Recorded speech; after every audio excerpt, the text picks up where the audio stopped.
கன்னியாகுமரி மக்களவை தொகுதி பாஜக வேட்பாளர் பொன் ராதாகிருஷ்ணன் ராஜகாமங்கலத்தில் தீவிர பிரச்சாரத்தில் ஈடுபட்டார். பல்வேறு கிராமங்களுக்கு சென்ற பொன் ராதாகிருஷ்ணனுக்கு பாஜக மற்றும் கூட்டணி கட்சி நிர்வாகிகள் உற்சாகமாக வரவேற்பளித்தனர். தொடர்ந்து பொதுமக்கள் மத்தியில் பேசிய பொன் ராதாகிருஷ்ணன் 2 முறை மத்திய இணை அமைச்சராக இருந்தபோது செய்து கொடுத்த திட்டங்களை எடுத்து கூறி வாக்கு சேகரித்தார்.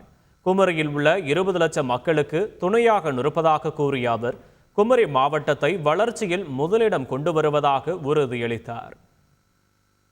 ஜாதி, மத, இன, மொழி, அரசியல் பாகுபாடுகளை எல்லாம் கடந்து நம்முடைய மாவட்டம் ஓங்கி உயர வேண்டும், வளர்ச்சியில் முதல்நிலை பெற வேண்டும். வாழ்ந்தால் 20 லட்சம் மக்கள், இந்த மாவட்டத்தினுடைய மக்கள் அத்தனை பேரும் சேர்ந்து வாழ்வோம். வீழ்ந்தால் இந்த மாவட்டத்தில் இருக்கக்கூடிய 20 லட்சம் மக்கள் நாம் அனைவரும் சேர்ந்தே வீழ்வோம். வாழ வைப்பேன் உங்களை என்று சொல்லி நம்பி வாக்குகளை கேட்டு நன்றியோடு விடுகின்றேன். செய்திகளை உடனுக்குடன் தெரிந்து கொள்ள உடனே சப்ஸ்கிரைப் பண்ணுங்க.